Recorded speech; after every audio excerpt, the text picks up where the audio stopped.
falar um pouco primeiro sobre o contexto, né? E aí, quando a gente fala de contexto, o que é a história que está sendo escrita nesse exato momento, né?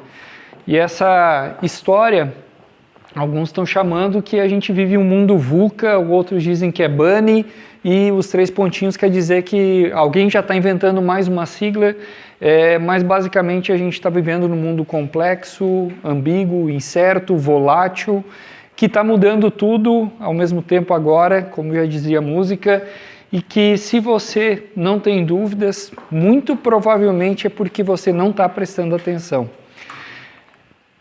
Aqui tem um relatório que monta um pouquinho das impressões que as empresas estão tendo no mundo e também no Brasil, e aí esse é um relatório da PwC, uma consultoria global, que foi lançada agora em 2024, uma pesquisa para vários CEOs no mundo inteiro, incluindo o Brasil, e eles falam muito sobre a reinvenção contínua. Não dá mais para reinventar uma vez, tem que reinventar hoje, amanhã e depois de amanhã. Por quê? A primeira pergunta que foi feita era o seguinte, perguntaram aos executivos, mantido o rumo atual, por quanto tempo o seu negócio será economicamente viável em até 10 anos? Tudo que eu fiz até agora é o suficiente para me manter vivo pelos próximos 10 anos? Empresas brasileiras com faturamento até 50 milhões de dólares em 2024, metade diz que vai morrer e metade diz que vai sobreviver, se manter as mesmas ações do que já está acontecendo agora. Média global, 55% está dizendo que vai morrer, se não se reinventar, 45% diz que dá para manter assim. Quando a gente fala então que tem que mudar, tem fatores que fazem com que a mudança aconteça. Então a gente vai falar de fatores de mudança para eu criar valor, para eu entregar valor e para eu capturar valor. Ou seja, para eu fazer dinheiro. E o que eu preciso prestar atenção em relação a essa movimentação para eu gerar valor? Primeiro lugar, mudanças tecnológicas, disparado, tanto nos últimos 5 anos quanto nos próximos 3 anos. Mudança em preferência do consumidor. A gente é um profissional, enquanto estamos trabalhando, estamos exercendo uma atividade profissional, mas a gente também é consumidor. E enquanto consumidor, se a gente parar para olhar alguns anos atrás, se eu fizer um recorte há 10 anos atrás e pensar naquilo que era o padrão do nosso consumo, aquilo que a gente gastava dinheiro com, e comparar com o que a gente gasta dinheiro hoje, certamente já mudou bastante. E vai continuar mudando. E a outra efeito é em relação a ações, em relação à concorrência, como que o mercado está se movimentando.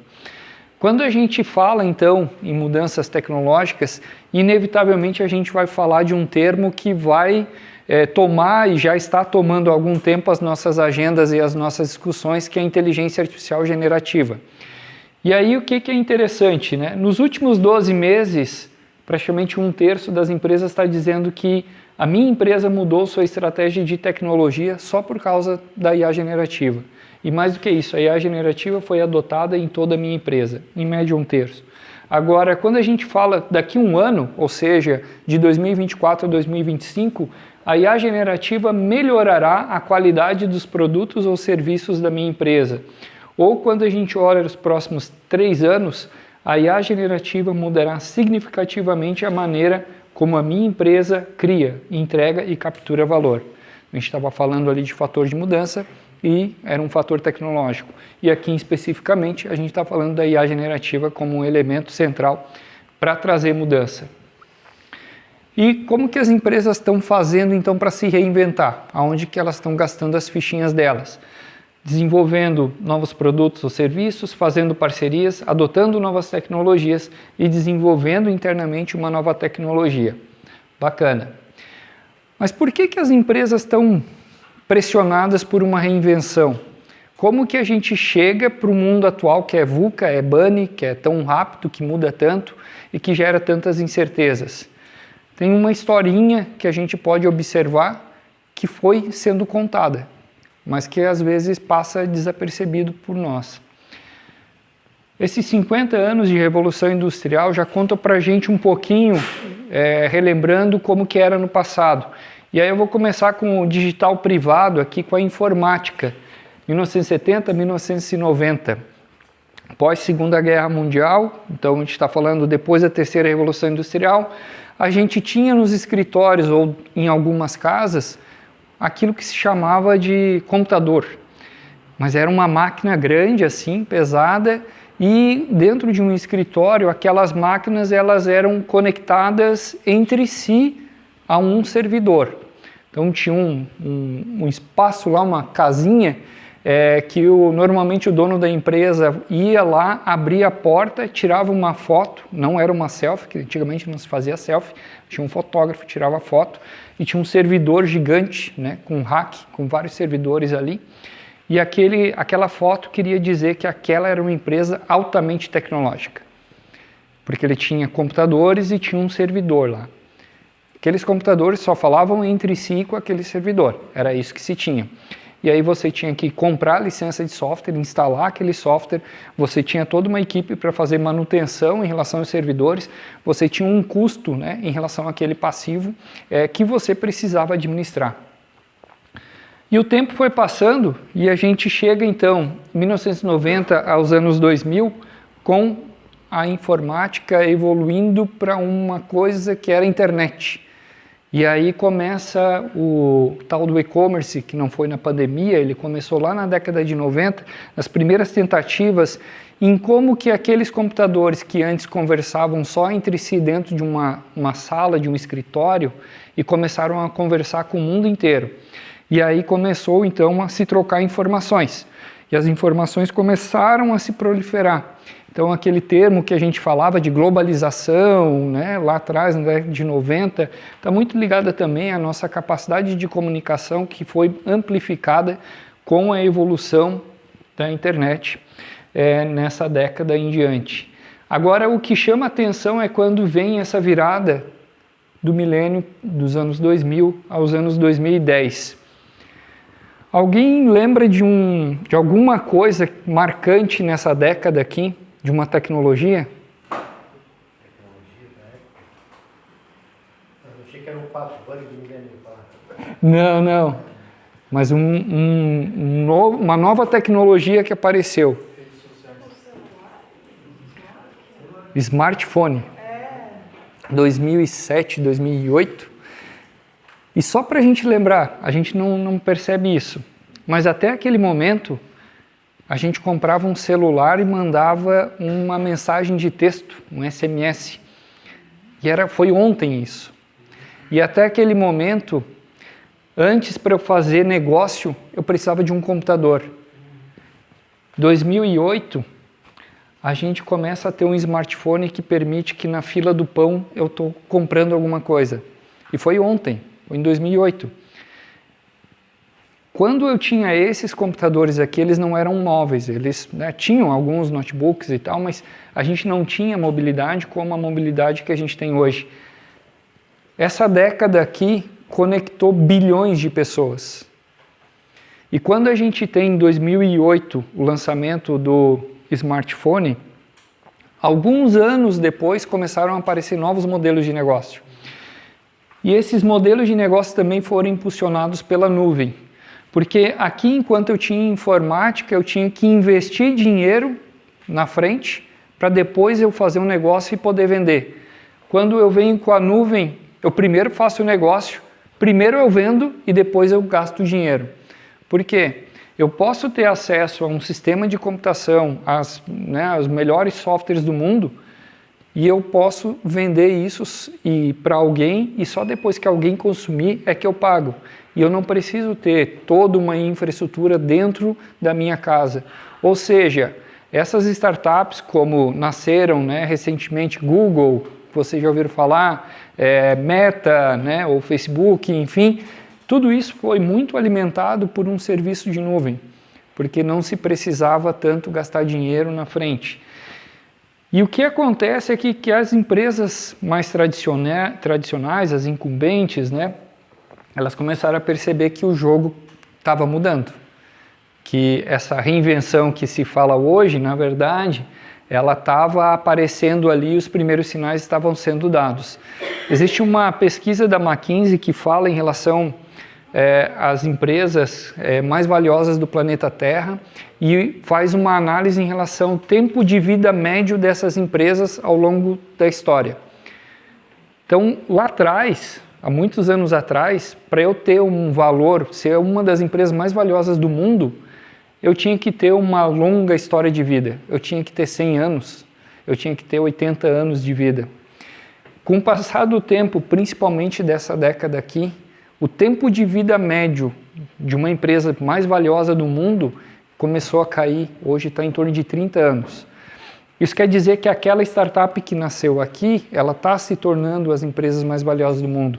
Tem um outro relatório que mostra também, por setor, né, fazendo um recorte de 100 anos, como que foi a migração do valor do dinheiro no mercado.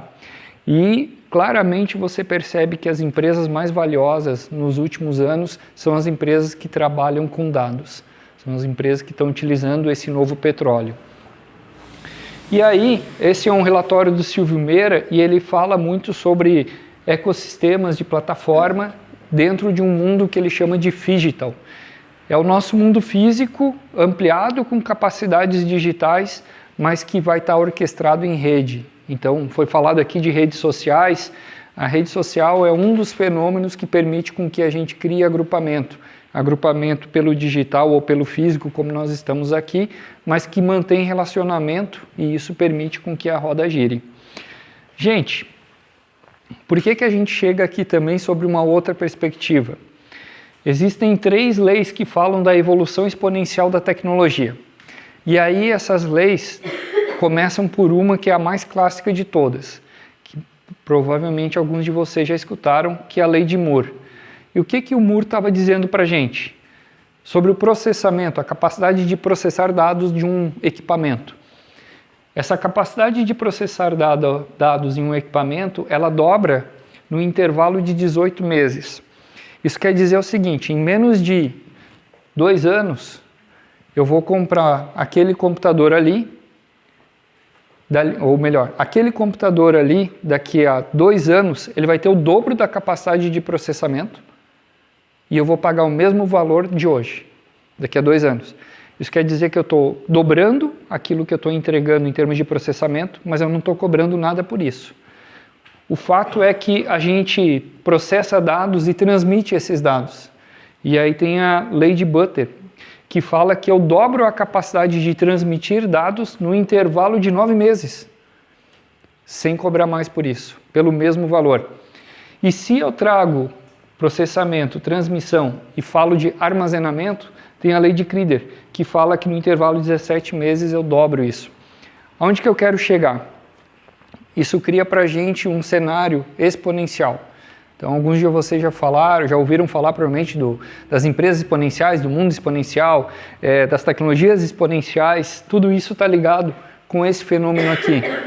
Mas, resgatando um pouco da matemática, o que a gente está vendo aqui dentro desse gráfico é o seguinte, nós temos, né, uma condição linear de crescimento linear, e nós temos uma condição de crescimento exponencial. Então, essa curva aqui, verde, ela é exponencial. O fato é que existe uma diferença muito grande ao longo do tempo que vai criando uma disrupção entre uma coisa e a outra. E aí, para a gente exemplificar um pouquinho melhor, imagine que a gente tem 30 passos para a gente dar. E eu dando 30 passos de 1 metro cada passo, de forma linear, automaticamente eu vou chegar aqui com 30 metros. Agora, se eu pego 30 passos de 1 metro cada um, de forma exponencial, que eu vou dobrando e dobrando, dobrando, alguém consegue imaginar qual é a distância que eu percorro?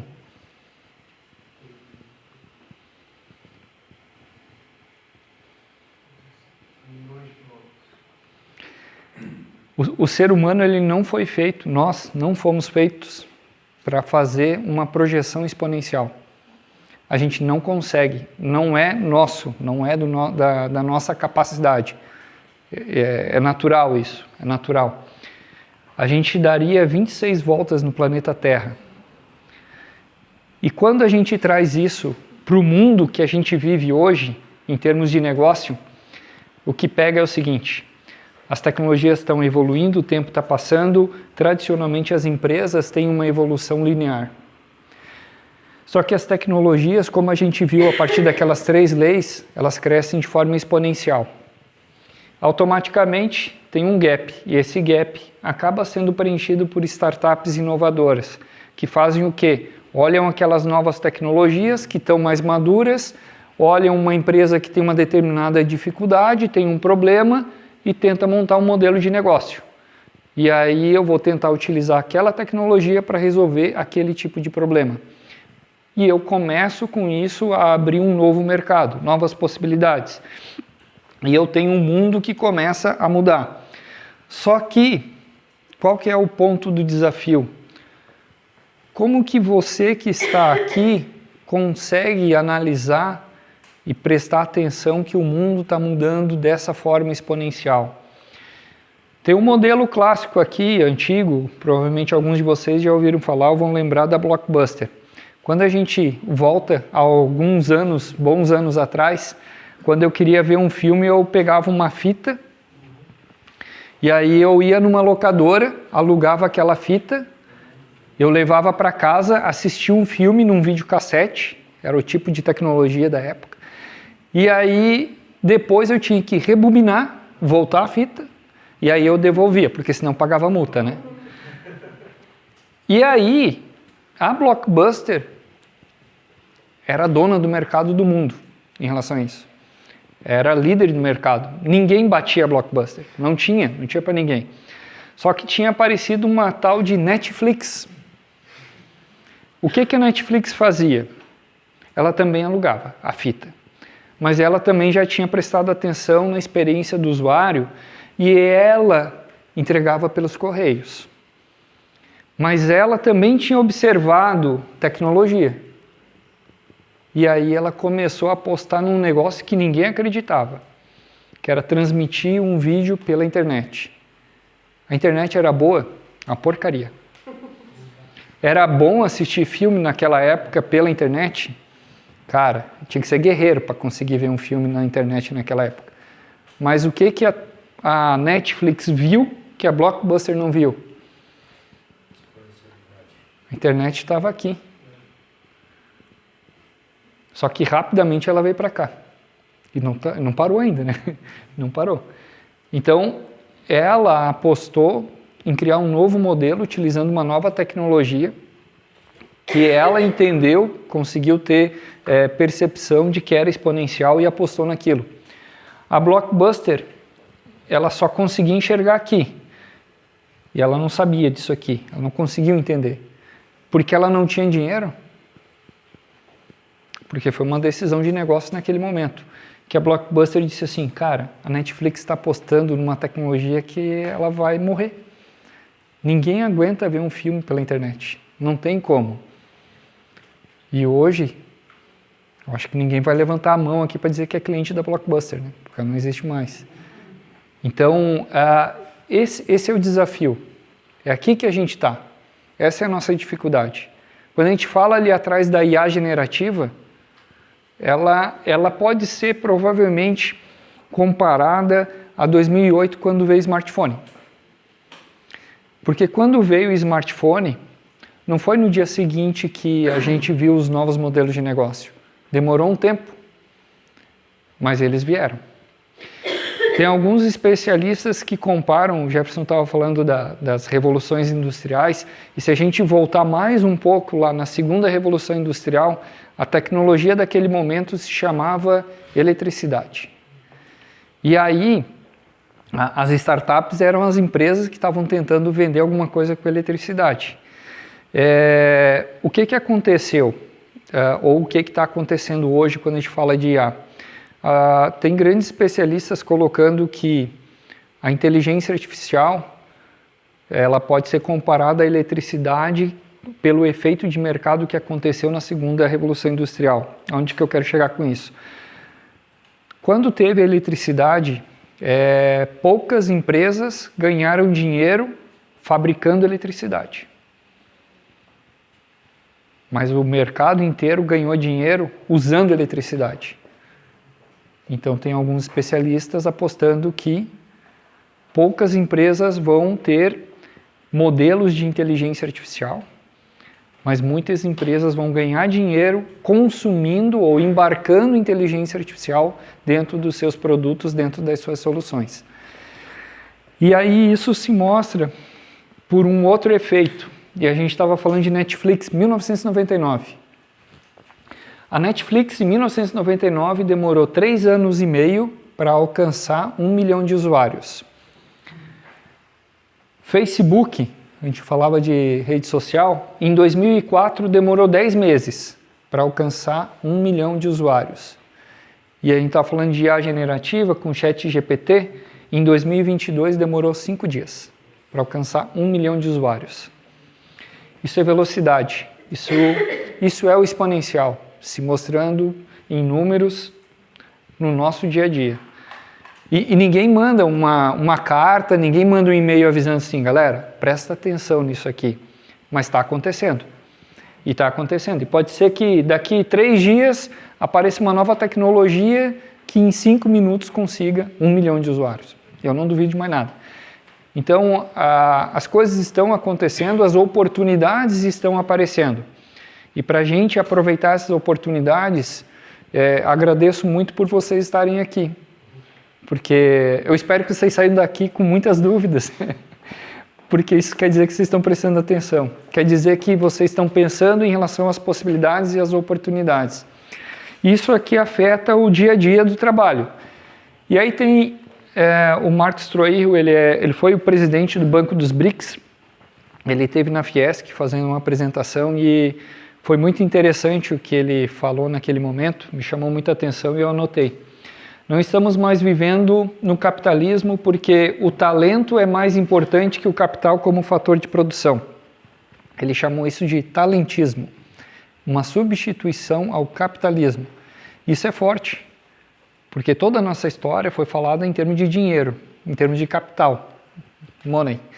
E agora a gente começa a falar que nós, pessoas, somos o fator mais importante do que o recurso financeiro. E aí tem várias empresas aqui, eu tenho certeza que vocês, em vários momentos, recentemente, deixaram de faturar mais, não porque faltou dinheiro, mas porque faltou pessoas. Antigamente, principalmente em Santa Catarina, né, se falava que você precisava de mão de obra qualificada. Agora nem fala mais qualificada, é só mão de obra, né?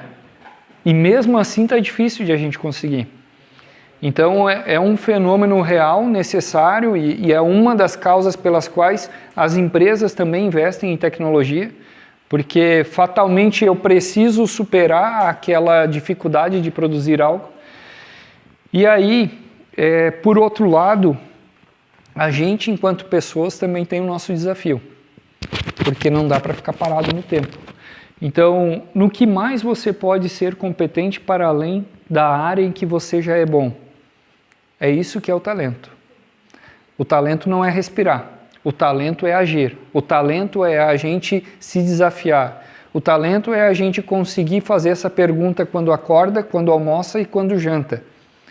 Porque se a gente ficar parado nesse mundo exponencial, com essas evoluções, por um tempo a gente pode se dar bem, mas esse tempo vai acabar bem rápido e a gente pode estar perdendo uma oportunidade fenomenal.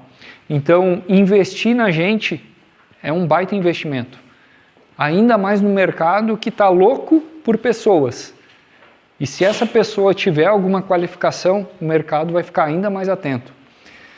E aí a requalificação, né, é uma das palavras mais importantes desse mundo, exatamente por essas razões. 50% de todos os trabalhadores precisarão de requalificação até 2025, 40% das atuais habilidades chaves dos profissionais irão mudar nos próximos 5 anos, segundo o Fórum Econômico Mundial. Não dá para a gente não encarar a quarta lei de Newton. Vocês conhecem 3, né? E a quarta lei fala que um corpo em repouso permanecerá em repouso se a cama estiver quentinha. Então a gente tem que se desafiar. Vamos ter que acordar um pouquinho mais cedo, mesmo quando der geada aqui em Rio do Sul. Eu sou de Urubici. Recorte para a indústria. Como é que a gente traz isso para a indústria, né? O que isso impacta dentro do nosso mundo? E aí tem as tecnologias 4.0. Gente, se estiver dormindo, acorda agora, presta atenção nisso aqui, depois dorme de volta. Mas aqui presta atenção. Se a gente hoje visitar aqui 10 empresas, 10 indústrias em Rio do Sul e perguntar, traga uma definição sobre o que é indústria 4.0. Eu vou ter 11 definições diferentes. E tá tudo bem, é assim mesmo. Mas basicamente, a definição é essa. Indústria 4.0 veio para a gente aprender e se tornar ágil. E aí, aqui que está a razão. Como é que a gente explica e entende isso aqui? Gente, isso aqui é um gráfico de tempo de resposta a um evento. E aí imagine que o evento é uma prensa dentro do processo produtivo que parou. E não tinha um operador perto daquela prensa naquele momento. E aí demorou um tempo, então a prensa parou, foi o evento. Demorou um tempo para eu descobrir que a prensa tinha parado. Depois que a prensa parou, eu tive que fazer, com a equipe de manutenção, um trabalho para investigar que diacho que deu naquela prensa. Então, a gente fez uma análise e aí a gente definiu qual era a medida. Vamos trocar o rolamento, vamos fazer alguma troca do motor elétrico, pode ser uma hidráulica ou alguma coisa assim. E aí a gente realmente fez a troca. Então, o que quer dizer que quanto mais demorei, né, quanto maior é o intervalo de resposta a esse evento para botar a prensa para funcionar, menos dinheiro entrou no caixa da empresa. Então, maior foi meu prejuízo. E o pulo do gato de como que eu ganho dinheiro com 4.0 está aqui. É a minha capacidade de resolver o problema da prensa bem mais rápido. Por quê? Porque eu vou sensoriar e vou trabalhar com a internet das coisas, coletando dados em tempo real daquela prensa para eu monitorar e saber em tempo real com um alerta que a prensa parou. Se eu também utilizar esses dados da prensa ali e utilizar algo como Big Data ou inteligência artificial, em termos de analytics, eu vou também conseguir entender não apenas que a prensa parou em tempo real, mas eu vou entender por que a prensa parou. E depois que eu sei que a prensa parou, entendo o porquê que a prensa parou, se eu também estou utilizando inteligência artificial para uma predição, eu vou prever quando a prensa vai parar. E se essa prensa tiver com esse sistema conectado e conectado com o fabricante, o fornecedor da prensa, o meu fornecedor pode me avisar que ele vai estar vindo em um determinado momento para trocar o rolamento da prensa. E aí eu estou livre. Ou seja, os sistemas começam a se integrar. Automaticamente a minha capacidade de responder um evento ela é muito mais rápida do que se eu não estiver embarcando tecnologia dentro do processo produtivo. E a mesma coisa vale para produto. Há muitos anos atrás eu fazia essas palestras e eu brincava assim que a gente ia chegar em um determinado momento que a gente ia ter uma máquina de lavar roupa que ia falar com a gente. E aí eu ia chegar lá na frente da máquina assim, e aí ela ia, oi, tudo bem, Alex? Beleza. Daí ela dizia, cara, seguinte, teu sabão em pó está acabando. Eu fiz uma pesquisa aqui nos mercados, está em promoção lá no Angeloni. O quilo do Omo está tanto, e eu sei que tu sempre usa Omo. Eu posso já mandar comprar? Eu disse, cara, manda ver. Aí depois ele ia dizer, cara, o amaciante também está acabando. Isso quer dizer que esse produto que foi fabricado por uma indústria, ele não é mais um produto, ele virou um serviço. Um serviço de vender sabão em pó, um serviço de vender o amaciante. Então, você muda a perspectiva sobre como que você trabalha com o uso da tecnologia, mas sobretudo porque você está aprendendo e se tornando ágil. Sobretudo porque você está ganhando novas capacidades que antes não eram possíveis. Esse aqui é um outro retrato de um outro livro que fala sobre o perfil industrial, né, em relação às características, né, as features que você tem normalmente para produzir alguma coisa dentro da indústria. Então, normalmente você vai ter um equipamento que vai ter uma parte mecânica, uma parte eletrônica e vai ter um software. Esse é o mundo clássico. E aí a gente vem para esse mundo da máquina de lavar roupa, que é o mundo de experiências, que eu começo a trabalhar sim com as mesmas características de antes, mas muito ampliado com dados, serviços, plataformas de um ecossistema que está interconectado, utilizando analytics, inteligência artificial, conectividade e tudo mais que vocês quiserem botar nesse panelão aí. E aí, só para a gente pegar também essa questão e não deixar o Creeder esquecido ali em relação à transmissão de dados, quando a gente fala do 5G, o 5G enquanto pessoa física ele é show de bola, assim, né? Ver filme no Netflix nunca será a mesma coisa, mas ele não vai ser tão importante para a pessoa física quanto ele está se tornando para a pessoa jurídica, porque a capacidade de eu conectar ativos, máquinas, equipamentos e fazer com que eles se comuniquem em um tempo de resposta muito pequeno foi amplificada com o 5G. E a gente ainda não começou a experimentar isso na prática ainda. A gente ainda não viu esses efeitos, mas como tudo é exponencial, né, em um curto espaço de tempo a gente vai estar percebendo, né, o quanto que as coisas estão conectadas. Né? Se você pegar o quanto que tem de linha de código em qualquer carro que tem hoje, vocês não vão acreditar. Se você visitar uma empresa automotiva hoje, eles vão estar falando muito em programação de software. Eles vão estar falando muito em entender como é que eu vou trabalhar com essa tecnologia dentro de um equipamento eletromecânico, até então. Mas a gente já passou 10 anos da indústria 4.0 e está dominado, está fácil, todo mundo já fez. Esse é um relatório do ano passado do Fórum Econômico Mundial. Ele fala do purgatório de pilotos. O que a gente está vendo aqui? Essa barrinha azulzinha clarinha, 74% das empresas no ano de 2020 estavam estagnadas no purgatório de pilotos. O que isso quer dizer? Eu fiz o piloto, tentei trabalhar com alguma tecnologia 4.0, mas na hora de escalar deu ruim. Eu não consegui escalar. Quando eu tentei colocar isso, né, para toda a empresa, eu não consegui fazer isso. E aí, apenas 26% das empresas estão conseguindo ter sucesso.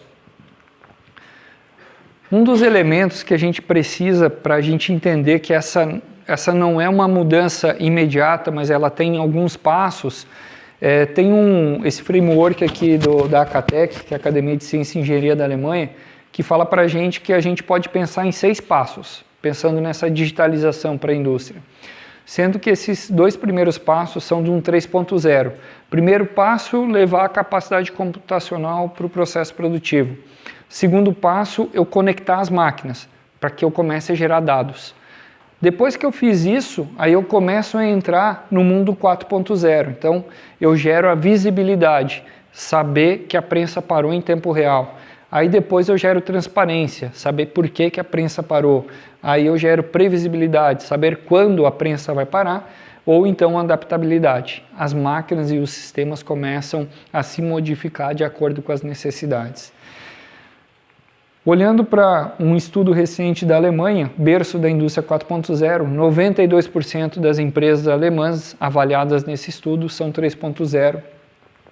E um estudo um pouco parecido, fazendo uma analogia, 98% das indústrias brasileiras avaliadas são 3.0. Ou seja, a gente ainda tem um mundo grande de trabalho aqui em relação ao 3.0, mas não é por isso que a gente não vai trabalhar com 4.0 ou tem que esquecer do 4.0. Muito pelo contrário, porque a gente tem que se reinventar, porque não dá para a gente desacreditar da evolução exponencial em relação a essas tecnologias. O único ponto, só para a gente não esquecer, em relação ao Lean Manufacturing. Não vamos botar tecnologia num processo produtivo que de repente não deveria existir. Basicamente, 4.0 é uma jornada de dados. Esses dados vêm do processo produtivo, vêm de eu usar da prensa, da furadeira, do compressor de ar, de vários equipamentos ou máquinas que estão dentro do processo produtivo, mas o que normalmente acaba sendo esquecido é que esses dados também podem vir da minha cadeia de valor. Eu posso estar conectado com os meus clientes, com os meus fornecedores, e esse universo começa a gerar um novo universo de dados, dados que hoje não estão disponíveis, e aí vão ser amplificados pelo 5G.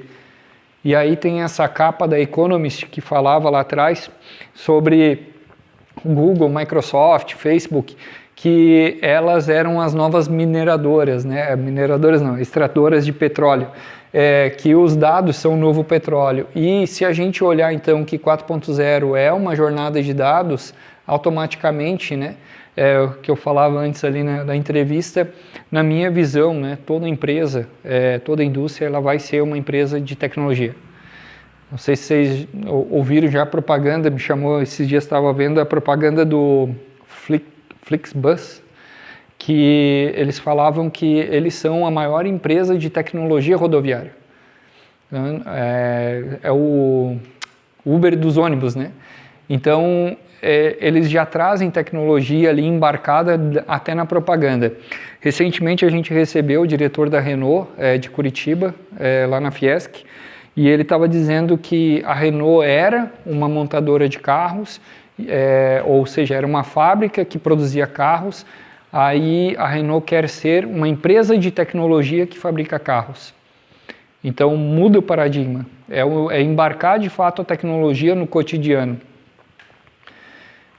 E aí se fala muito sobre indústria 4.0 e transformação digital. E aí tem essa frase aqui, só para a gente olhar, transformação digital, ressignificar a utilização de tecnologia, aperfeiçoando o desempenho das equipes, aprimorando produtos ou serviços e assegurando melhores resultados diante da concorrência. O que eu entendo? São sinônimos. Por que eu entendo que são sinônimos, ou como é que eu interpreto que são sinônimos? Isso não é unânime, tá?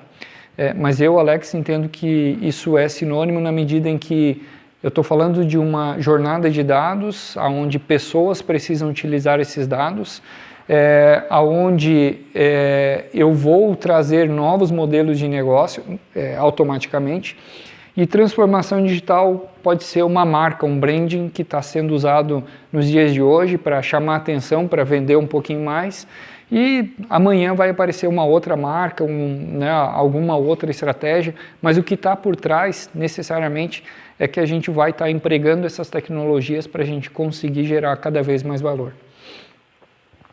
Visão de futuro da Catec em relação à indústria 4.0, interoperabilidade. Então, não precisa jogar as máquinas fora e botar tudo novo. Como que você faz um retrofitting digital, como é que você embarca novas tecnologias em equipamentos que já existem nos dias de hoje, garantindo que haja essa interoperabilidade, a capacidade de comunicação entre eles, autonomia, porque cada vez mais eu vou estar utilizando software, vou estar utilizando dados e vai ter tomadas de decisão de forma autônoma.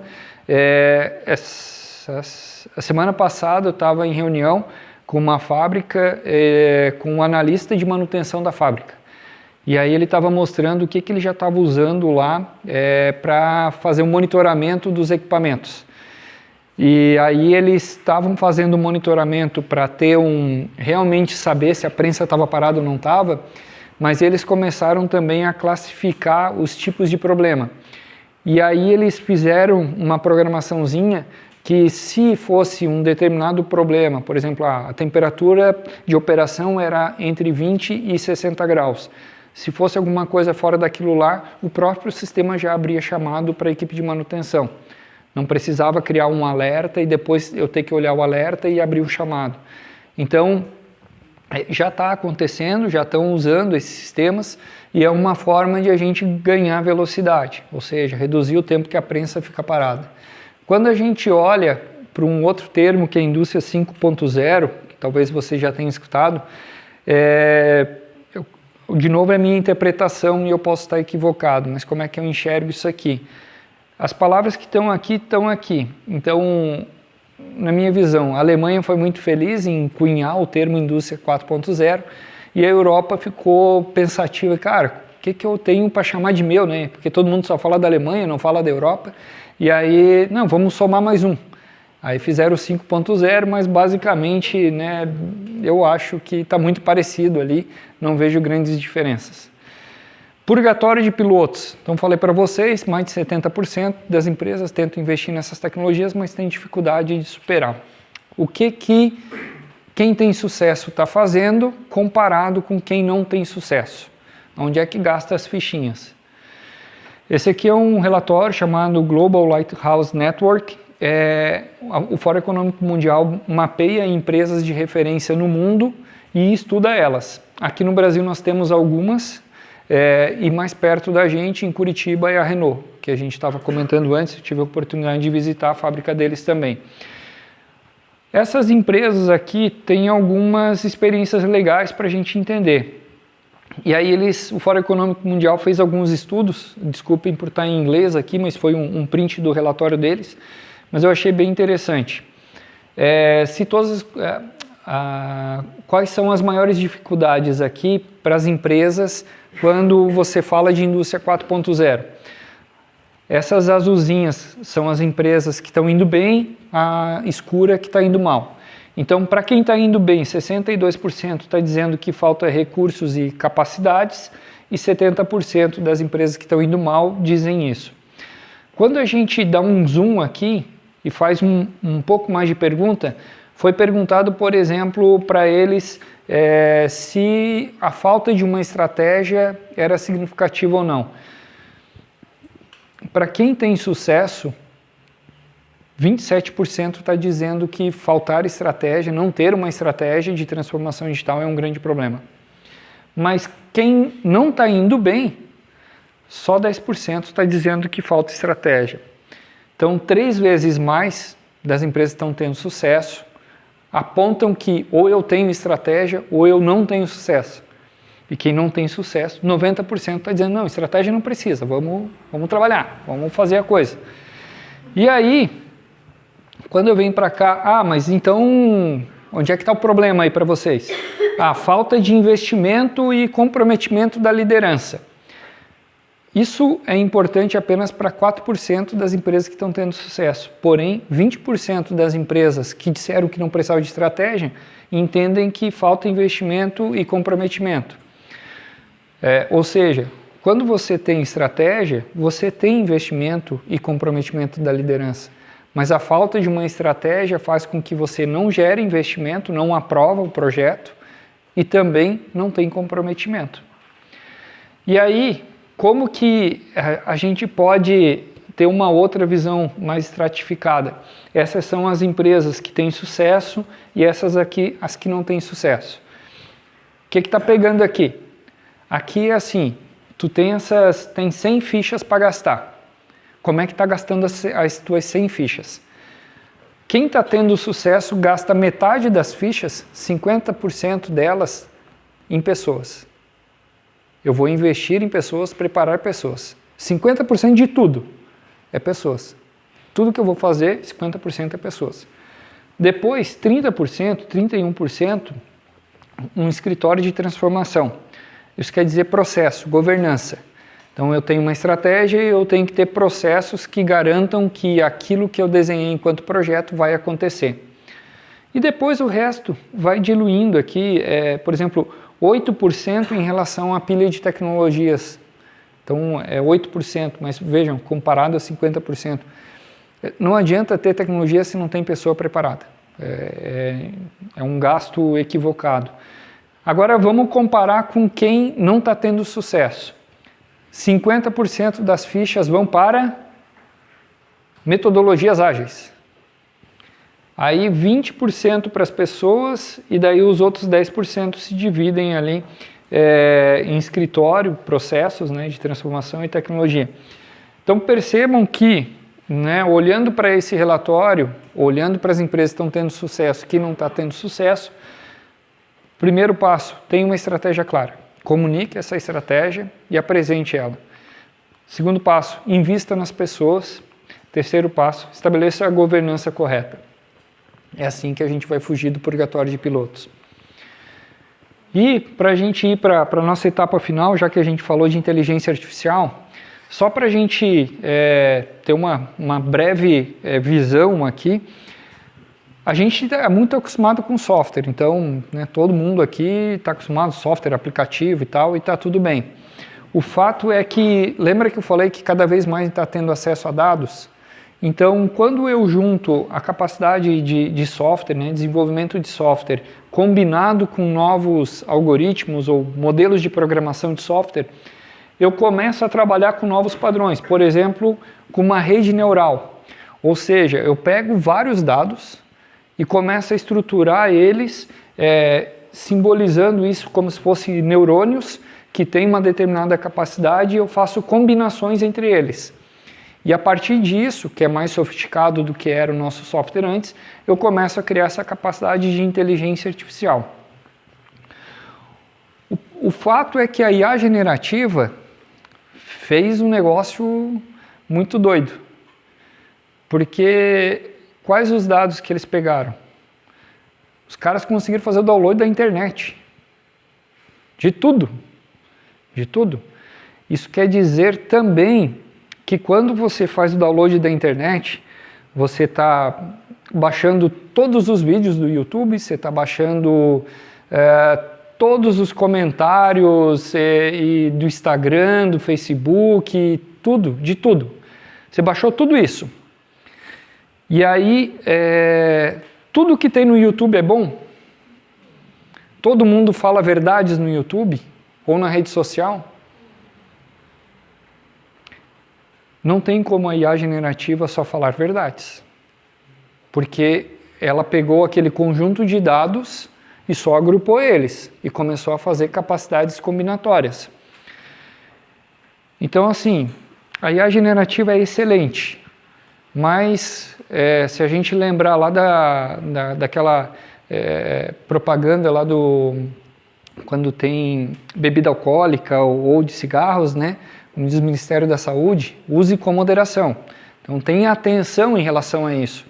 Use, né, mas use com moderação. É melhor usar, mas só não confie 100% em tudo que está ali. Eu fiz tempos atrás, eu fiquei emocionado, fui lá no ChatGPT, fiz uma pesquisa, os melhores artigos sobre determinado tema. Nossa, me deu 5 artigos assim, meu Deus, cara, eu fui atrás, não existia nenhum. Então, fica a dica, quem quiser um título de artigo ali, pergunta para ele qual que é o melhor e daí tu escreve aquele artigo, vai ser teu. O que acontece, né? Basicamente a IA generativa, você tem um prompt, então é uma pesquisa um pouco mais detalhada que você faz ali para o Google, você vai fazer para o ChatGPT ou para o Gemini do Google ou para a Llama 3 do Facebook, o que for. E aí a gente fez um exemplo aqui, ó. Escreva um poema explicando o que é transformação digital. E o carinha fez mesmo.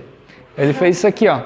Na era moderna, um vento a soprar, tecnologia e inovação a nos transformar. Chamamos isso de transformação digital. Um mundo novo, um potencial monumental. E aí vai. Então, assim, ele é muito bom, né? Eu fiz tem um projeto nosso, Excelência 4.0, que é um programa de desenvolvimento interno para os professores. Eu estava lá um dia e disse, cara, tem várias ideias aqui, eu vou conversar com o ChatGPT aqui. E aí a gente foi evoluindo ali a nossa conversa, a nossa reunião, eu e ele e eu. E aí eu disse, cara, tu vai fazer o seguinte, estrutura isso aqui num projeto, usando métodos ágeis, eu quero que tu divida todo esse escopo aqui em sprints de 2 semanas, quero que você me apresente os riscos e as contramedidas, quero que você me dê uma sugestão de cronograma também. Ele fez. Estava perfeito? Não. Mas aquilo me adiantou mais de 30 dias de trabalho, não tenho dúvida. Então, assim, consumam essas tecnologias. Perguntas que normalmente vêm, mas a IA veio para roubar emprego? Não, mas ela vai roubar o emprego da pessoa que sabe usar a IA em relação à pessoa que não sabe. Então, o teu colega do lado, se ele está usando bem IA, cola nele. Porque é uma ótima ferramenta, é uma ferramenta com uma capacidade que até então a gente não tinha acesso, por enquanto de graça. Então tem o modelo pago, mas tem o de graça e já faz muita coisa. Então usem isso, usem a seu favor. Usem, pode ser para, né, minha filha estava fazendo uma prova lá, e aí eu recebi a proposta do Google e não fiz a assinatura. Né? Tinha uma proposta lá para fazer assinatura conta pessoal, que daí dá para subir o PDF, e aí o que eu estava pensando? Bom, monta aí uma lista de 10 perguntas sobre esse conteúdo que eu vou passar para minha filha responder, para ela ir estudando também, né? Então tem, assim, a finalidade é de acordo com a tua necessidade, né? Aquilo que tu está procurando, mas assim, não se inibam, tá? Se permitam, vão lá, vai no ChatGPT, vai no Google Gemini, vai aonde vocês estiverem, mas vai, porque vale super a pena.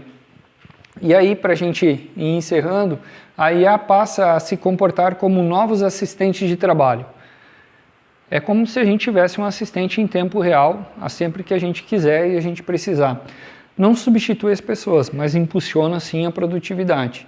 Utilize com cautela. E o que a gente está fazendo, então, em relação a tudo isso, para a gente fechar, né? Já tem algum tempo, tem em torno de 3 a 4 anos que a gente vem trabalhando com 4.0, e a primeira coisa aqui no SESI Senai que a gente fez foi olhar para a indústria e tentar entender, então, aonde que elas estavam em termos de 4.0. Então, mais de 90%, 3.0 está numa fase de migrar para visibilidade, né, para eu ter dados. Então, internet das coisas, sistemas cyberfísicos são plataformas tecnológicas importantes para a gente ensinar para os alunos poderem levar isso para as indústrias. E uma vez que você tem isso, você precisa gerar valor em relação aos dados. Então, a questão de inteligência artificial. Então, a gente tem feito várias experiências, né, são vários programas que a gente tem trabalhado. A gente investiu bastante em termos de dispositivos de internet das coisas, então para a gente também romper um pouco a barreira, equipamentos de R$500 cada um, de R$1.000 e poucos, um mais moderninho na época. E isso aqui é para quê? Para eu sensoriar. Sensoriar o quê? Um torno. Pode ser um torno convencional, pode ser um compressor, pode ser uma máquina overlock, pode ser um equipamento de ar-condicionado. E o que eu faço com isso? Eu monitoro. Por quê? Porque o tempo que eu consigo avaliar aquilo em menor espaço de tempo é mais dinheiro que entra no caixa. Então, dentro dos cursos de eletromecânica, de eletrotécnica, em automação, enfim, vários cursos a gente tem utilizado isso aqui.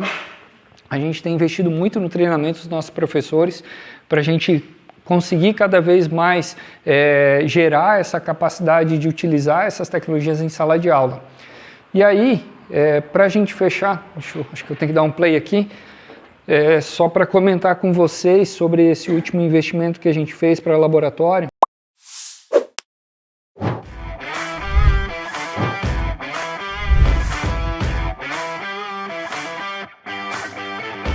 O que a gente está visualizando aqui é uma planta didática com todas as tecnologias habilitadoras da indústria 4.0, que vai permitir a partir desse momento com que os nossos alunos em sala de aula consigam desenvolver situações de aprendizagem conectando essas tecnologias ao conteúdo que a gente já tem previsto em nossos cursos.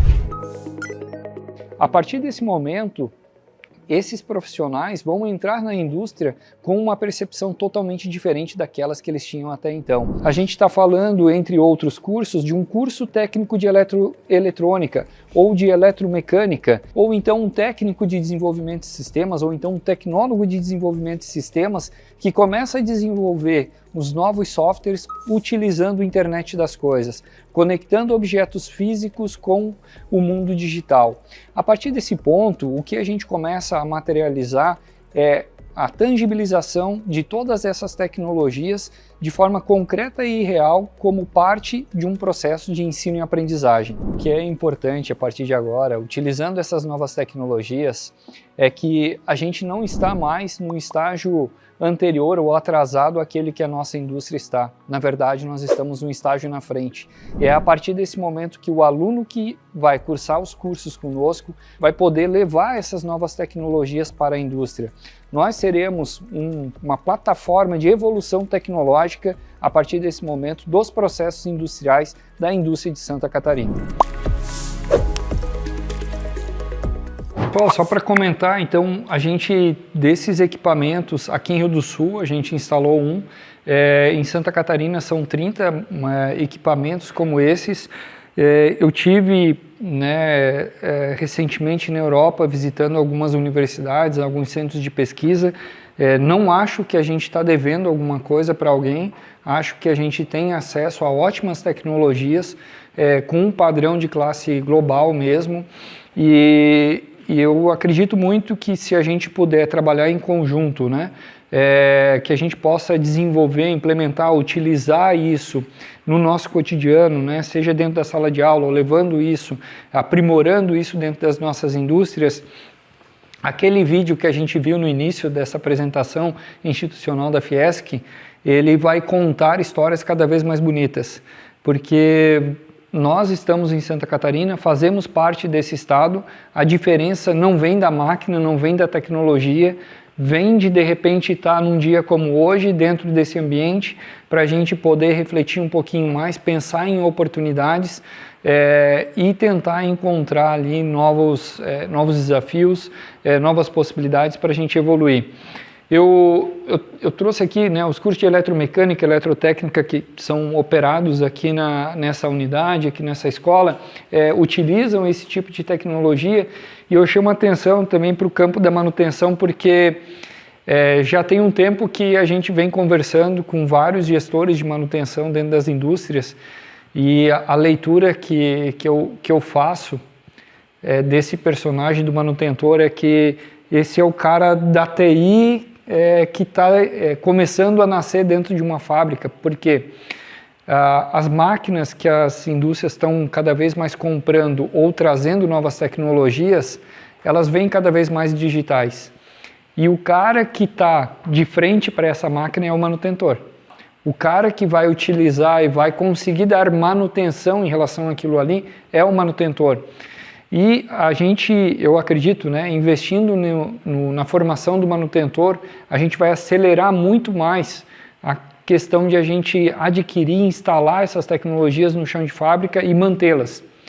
Porque ele é um polinizador cruzado, ele está conversando com vários operadores ao mesmo tempo, ele é capaz de levar essas mensagens adiante para vários pares seus, né, valorizando cada vez mais aquele tipo de investimento, e ele, por padrão, também acaba tendo uma formação mais avançada, então tem uma base mais bem preparada para ser atualizado.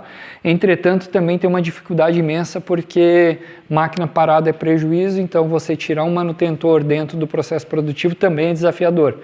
Mas se você não investir na formação desse personagem, o problema provavelmente vai aumentar ainda mais. Então, a gente criou aqui e validou isso com várias indústrias, né, uma trilha de manutenção 4.0, são cursos de duração mais curta, então acaba trazendo, né, algumas possibilidades, e em particular a gente tem uma parte EAD e tem uma parte também presencial, que é justamente a gente pegar esses kits de conectividade e fazer práticas instalando isso em vários dispositivos para a gente coletar dados e já dar um cheirinho também sobre o uso de IA para manutenção.